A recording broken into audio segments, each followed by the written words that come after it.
Evening all, Stephen here, coming to you once again from my living room in South East London.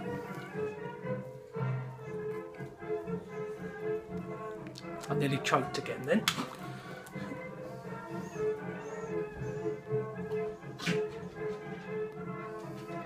Smoking, a rare appearance for my meerschaum. Inspired by Ben, Unicorn Piper. Watched one of his videos earlier about meerschaums. And so I thought I'd dig mine out. I love it. I love the work on it. I think it's beautiful. But those who have watched my earlier videos know that I have mouth trouble, and so I smoke filtered pipes.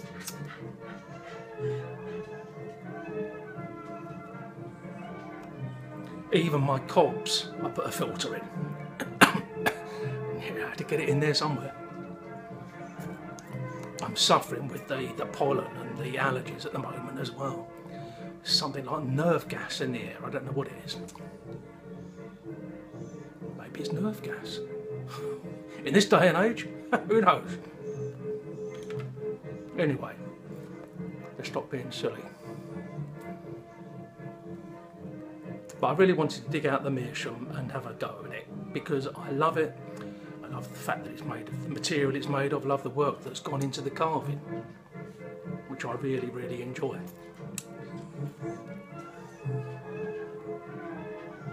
It was an estate pipe, and the previous owner hadn't really taken an awful lot of care of it. And it allowed a cake to build up, and I've tried to take out as much as I can, or as much as I dare, but you know, I don't want to go too far. But anyway, to get to that, I wanted to smoke it after seeing that video, and I have received a new tobacco today that I knew was a really mild smoke. A mild, cool smoke, so I thought I'd chance smoking without a filter.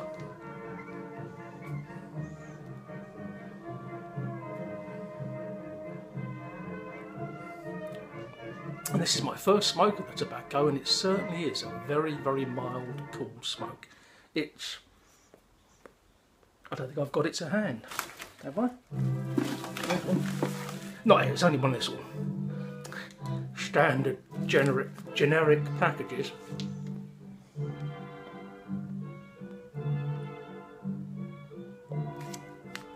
It's Gawith and Hogarth's DVC, Kendall DVC chocolate. And the DVC stands for Dark Virginia Cavendish. And I've got my laptop open because I never remember it. It's produced by heating Virginia leaf with lots of steam. This process removes a lot of the stronger elements in the leaf, resulting in a mild smoke. It's primarily intended as a blending tobacco, which is what I've bought it for. They do this chocolate one, they do a licorice one, and they do an unscented. It says it's ribbon cut. I'm no expert in cuts, but it's pretty damn chunky stuff. But it smells beautifully. It's only meant to be a very light casing. It smells beautifully of bitter, dark chocolate, that really dry cocoa smell you can get. And I have to say it's going down quite nicely just as a standalone smoke. Now the reason I bought it is because I'm doing a blend. Never set out to do a blend. I mean, I'm a budget piper, so I tend to smoke what I buy. I'm not really into buying loads of different stuff and experimenting and trying. Maybe one day in the future, but not at the moment. But a couple of months back, cheers.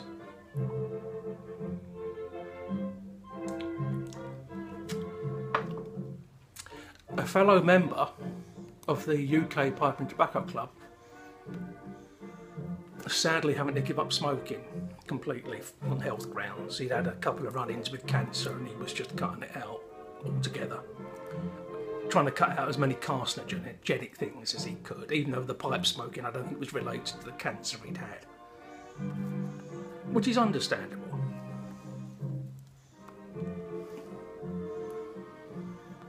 And he was selling off his cellar. And I bought from him, or ordered from him and paid, for a couple of tobaccos I really wanted to try, which were HU tobaccos, German tobaccos. They were Director's Cut and Louisiana Broken. So my teeth slipping. No. They're mine, don't worry.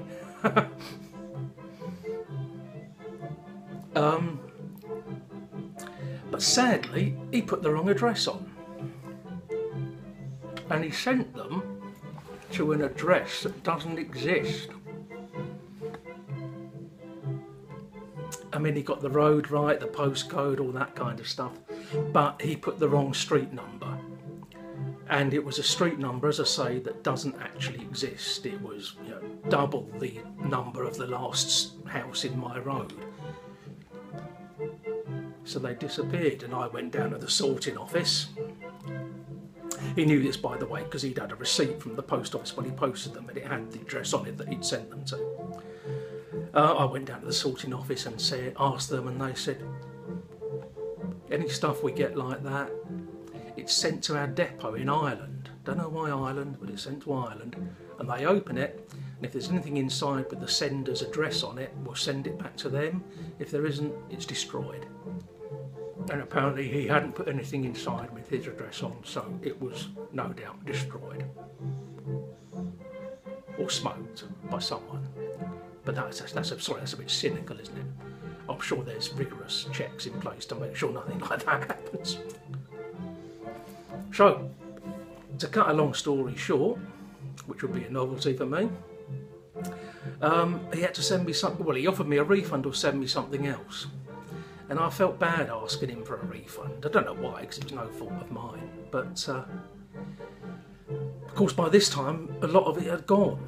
So what he had left was some Esoterica Blackpool, which is like, you know, a Germain's Esoterica licorice flavoured aromatic. So I got 50 grams of that, which, funnily enough, I think was the last time I smoked this pipe on camera, was with some of that in it. And it was really nice. It wasn't something I'd normally choose, but it was very, very pleasant. It was quality tobacco. But the other thing he sent me was about a 70-75 gram lump of Glyn Quelch's. Those, a lot of you in the YTPC will know Glyn, of course, who sadly had to go out of business a couple of months back, but that's another story. Yeah, a lump of Glyn Quelch's Burpa cake, which, as the name suggests, is burley and perique.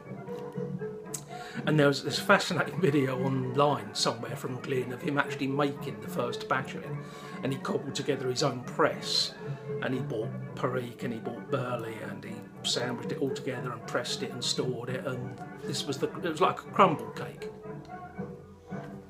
Now, this definitely wouldn't be something that I would choose, because perique tends to, my mouth really doesn't react well with perique. And this was, in Glyn's own description, a perique powerhouse. Very, very high percentage of perique. And not only that, but he had deliberately chosen strong tobaccos, strong burley, strong perique, for the blend. So it was a nicotine powerhouse as well as being a perique powerhouse, which for a novice smoker like me, and especially someone with my mouth problems, not good news.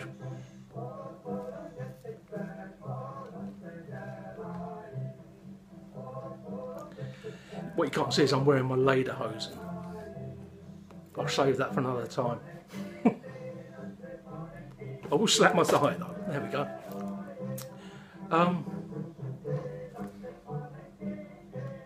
And so I was left with this, like, I smoked the Esoterica, but I was left with this lump of cake and I didn't know what to do with it. I thought about asking for a trade, but then I didn't even know what to ask for. I'm still a novice.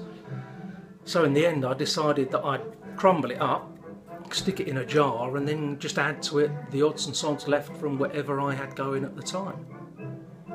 And so that's what I did. And I added odd bits left over from various things, primarily Burley and Virginia. I remember 4 flakes of Sam Gowis brown sugar flake went in there. I rubbed them out and mixed them in because I didn't like the flake. So I chucked that in as well.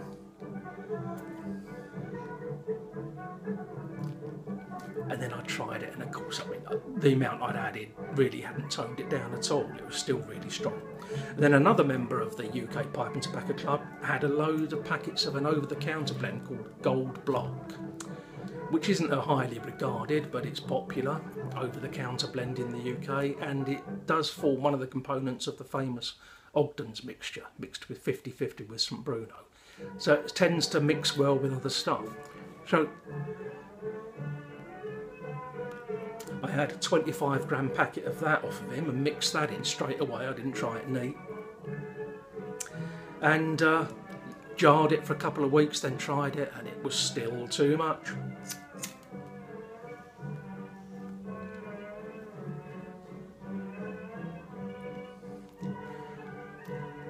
And so I bought another packet of an over-the-counter blend from my local supermarket, Benson & Hedges. It's called Special Virginia now. It used to be called Mellow Virginia. Probably my second favourite over-the-counter blend.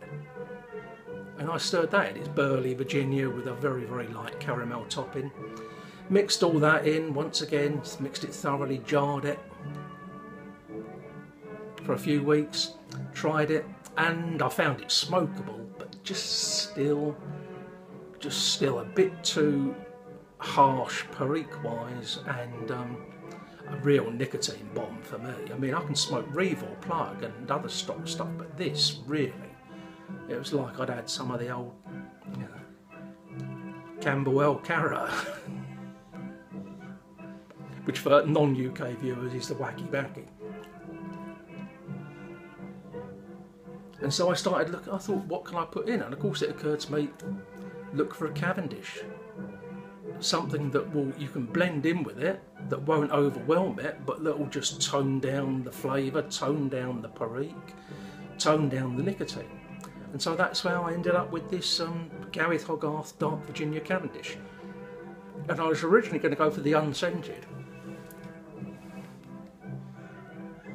But given that one of my favourite tobacco of the moment is Gareth Hogarth's Black and Brown, which is a Cavendish and Virginia and Burley with a light chocolate casing, I thought go for the cocoa one instead, because the review said the casing was very, very, very light. And I have to say, it is. Smoking this, you get the sweetness of the Cavendish. There's not an awful lot of chocolate coming through on it, far less than on my Black and Brown. And so that's what I bought it for. And tomorrow, I'll be mixing it with this.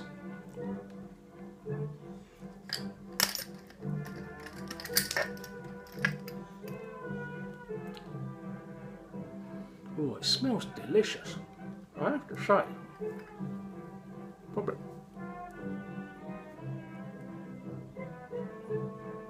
It's tobacco really, isn't it? But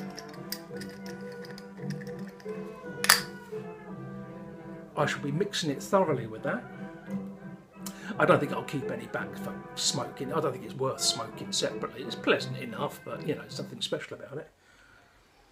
And then I'll jar it up again for another couple of weeks. And I'll come back and do my first smoke of it on here, see what it turns out like. So I hadn't set out to do a blend of my own, but that's what I've ended up doing. I just hope it's not fantastic, because I could never replicate it once it's gone, because the main component, the Berber cake, is no longer made since Glyn went out of business, or gave up the business rather.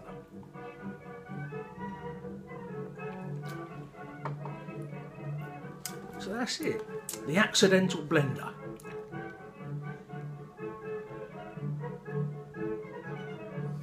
this was the right tobacco to smoke in this, because I'm not getting any harshness at all.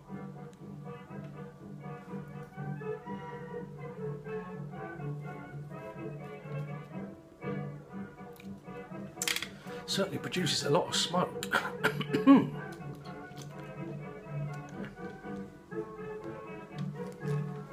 For anyone who may be interested in this music that's playing in the background, which I hope hasn't been too loud and irritated you, it's the Texas Czech bands. Bohemian Moravian bands. Basically immigrants into America from Bohemia. Historic recordings 1929 to 1959. It's got that lovely oompa feeling to it, but certainly with a bit of Tex-Mex in the mix as well.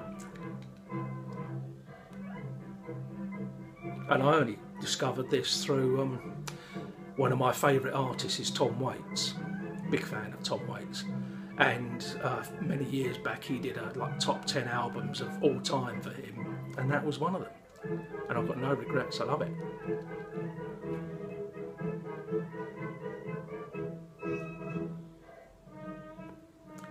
Anyway, I hope you're all well, enjoying your Friday evening or whenever you watch this.